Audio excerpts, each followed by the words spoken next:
Yeah, Sean, with the miscommunication issue you had on special teams and some other issues. Back up. Which one are you talking about? With Marvin. Yeah. So listen. Let's be clear. We were at that stage of the game where we were making changes. Everyone doesn't get to come out because you have 40-some players, and we're subbing. And so there was a switch there. But keep going. You were leading to another question. I was just wondering. What's the question? I know Darren's experienced and accomplished, but do you? No, we're good. We're good. We're good. Darren's been outstanding. All right, next question. Next good question. And they're not going to give us the specifics, but how's it gone with other DBs? It's going well. Yeah. Good. Whatever you got to use. It's going well. Had a good week of preparation. It's going well. Well, what's to say, I guess, that Pat misses a whole half and you don't really take a step back at all defensively? You have backups. Yeah, listen, when you go into a game, you have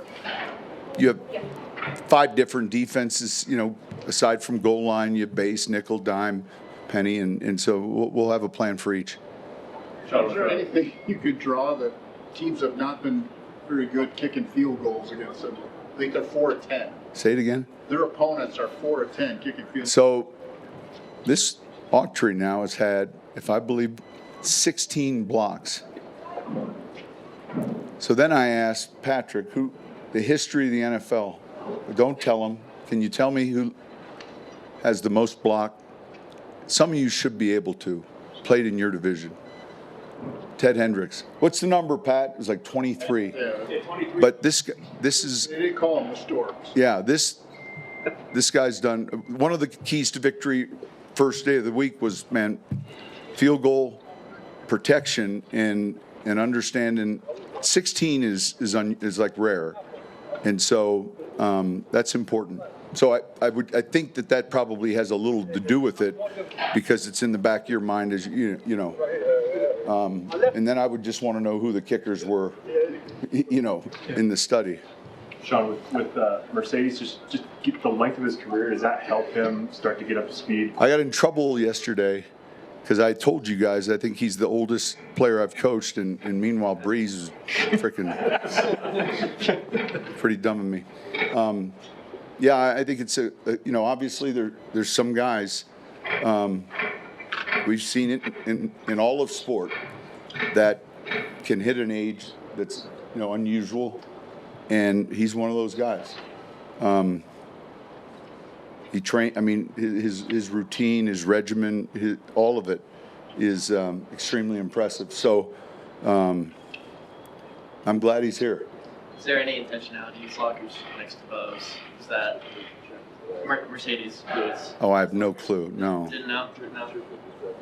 I don't think we're thinking about no. Yeah. I think that was probably an open locker. I'm guessing. I don't know. Did he do well enough? If you wanted to elevate him, you could. Yeah, absolutely. Sean, guys, with CJ and just the number of mobile quarterbacks he plays, what goes into being aggressive in the pass rush? Yeah. He wants to play. No, but it's how you rush. How you rush is important. You hear the term cage rush, and the worst place to be in football is behind the quarterback as an end. So he is very good, and especially when you get into match or man looks, when that happens, remember everyone's eyes are elsewhere. So we've got to be smart in how we do that. Wil was Special Teams Player of the Month for I saw that. October. How, beyond being accurate, how has he been able to endure as your kicker when you went through a lot of kickers there the first 9 or so years you were a head coach, and he's been your guy? Well, I think I've told the story, and it's a good one because it pertains to any player. When you're in camp, oftentimes you get stuck counting the numbers at your position or depth chart. And what you forget is you're not just competing with your position group, you're competing with the other 31 teams. And so we had a two-way battle during camp. I mean, it was charted each day, how they were, who was leading. And we played our last preseason game against Baltimore, and I'm pretty good friends with John Harbaugh. We worked together at the Eagles. And the next morning he called me, and he had a kicker. He said, look, I don't want to see him in the AFC. they certainly had a veteran, one of the top kickers in the league. He said, I think he has a chance to be really special. And so preseason game ended Sunday. Monday we brought him in, worked him out, and Tuesday I released the other two. So as the other, as you're competing against everyone, and so now that wasn't an easy decision because that's just a workout. But we saw the leg, we saw also the get off, and I've got great respect for John, not only as a head coach, but as a special teams expert. And so, and I've listened to your question. I've been, in seasons or stretches where there was a rotating door. So that was a good get. Coach, yesterday Dre Greenlaw said he could play all game or all day. We'll have a plan. Do you still want him to ramp up, or is he full? We'll have a plan. Sean, you're in this offense's level of trust, and Pat Bryant is a blocker. Is that rare for a rookie receiver? We saw it on film. I don't think there's this. If they don't bite when they're puppies, they generally never do. And so you saw it. Sutton, see it with certain players. Now, can you develop a receiver? Yeah. But you saw him block a lot. And so he provides a number of things.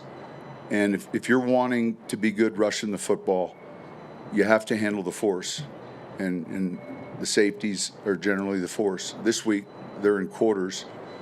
You have to find a way to handle the force to get the runs you want. The touchdown you caught from Bud, does that feel like, was that encouraging to you that maybe the lid comes off a little bit for him just in the past? Well, it was interesting because with that play, he had not in practice, it was the same coverage we scripted, and it had gone to Cortland, and Bo felt the safety lean. And so it was just, there were two throws in that game that had not gone to the receiver that caught it all week, or the one to Mims late in the game, we short motion Franklin on a sail, and Mims catches a go ball. Bo saw it was press, and then the one to Pat. I mean, those were ones where it was like, where's he throwing? And then you're like, good job. C.J. Stroud now versus when you faced him a couple years ago? Different team still. They've changed offensively. But I would say, look, we're seeing one of these young. There's a group of these, like this position group is healthy in the future. There were years where you'd say, there's not going to. It's alive and well. He's one of them. Will, go back to Will. He said sometimes during practice you'll give him the business before kicks. I like to just mess with him. Do you try to get the stress level up sometimes, or? Well, if you can create it on Wednesday, it helps on Sunday. If you can. You've seen the deal in training camp. If he hits this kick, we don't have conditioning, and everyone's. But it's more of just. It's how do you practice focus? Each time. All of us will have lack of focus. And so at an important moment, you're just trying to create. The hardest thing for us to do is try to create and make Wednesdays, Thursdays, and Fridays like Sundays. And so the players can do that sometimes, and I think that's important. How much of that was like a turning point for Jeremy creating those situations to kind of get that consistency in the games? Punter. Listen, I think very important. We started adding that period. You guys aren't out here, but, we have 5 plays a run. Defense has 5 plays, then boom, just one punt. Like, you don't get to go to the driving range and it's just you're called on one punt. And we started doing, we've done that now all season long on Wednesdays. We finish 5, boom, one punt. That's a little bit more realistic of what he has to do. And so I think it's helped. Sean, you talked about carrying over Wednesday, Thursday, Friday to Sunday. After last week, you talked to us post-game, and Riley Moss said this was the best week of practice that he thought since he'd been here. Felt like it was different, yeah. You duplicate that, I guess. Oh, listen, we keep constantly working, then pretty soon it starts getting addictive. Addicting relative to, like you just want more of it. Sean, is there a point in your career, looking back, when you kind of really realized that shifting personnel, different groupings, the effect that could have on opposing defenses? Yeah, I mean, we yes. And we always, there were certain plays. We had 2 fast receivers. Henderson and Meacham could fly.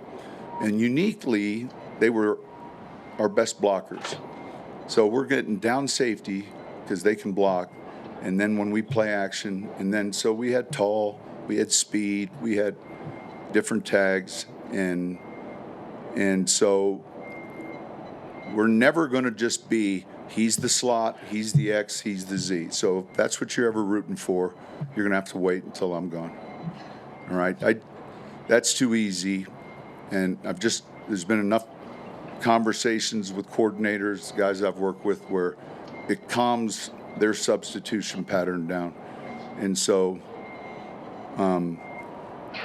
we got tags, we bring guys on and off, and that's what it is. With Wil, are you breaking out stats for him? Who? When you're busting on Wil? No, I'm busting on hey, I know what your miss is here. Watch it, and I know what his miss is. So, or I don't know, it might be something. But then before a big kick, you want something encouraging, like go hit this thing like you've been,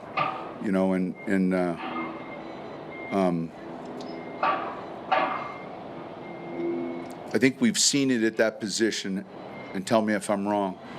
Didn't make it this team, had some confidence, and then all of a sudden he's kicking in the pro.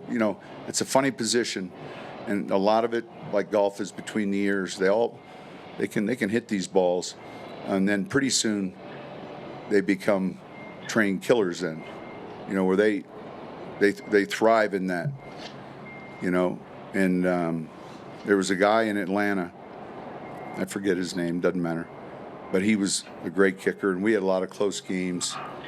And then late in the game, you have a timeout, you call one, and he would purposely pull it.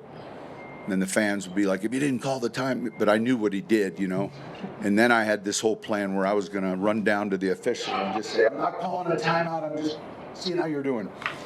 And right while he's kicking to see, but it's tough when you get one of those guys that, and we've seen the improvement. I've heard all the reasons for it. I just think that, like the rest of the sport, there's improvement like in each position and how it's played. And so I think it's good for the sport. That one ever worked? Big timeout? I never got the chance. I had the whole plan. It had to happen where, back then the sideline stopped a little earlier. After COVID, we get 25-yard line. And so, but it was this plan to run down just like you were calling a timeout, but you're just saying hello to the official. But he had to be able to peripher you. So it had to work if he was kicking that way, and this was our bench with me. Because I know one time I called a timeout, and he just went ahead and kicked it wide right, and I'm like, oh, this guy. That's pretty next level stuff. Sean, is there a difference between a confident football team and a team with attitude? And is this a team that is developing the kind of attitude that you? I think it's in progress. Yeah. I think it's in progress. I think there's steps, there's games, there's points where you look at it. It's like any journey. I think you look back and try to say when, but I think it's it's a work in progress.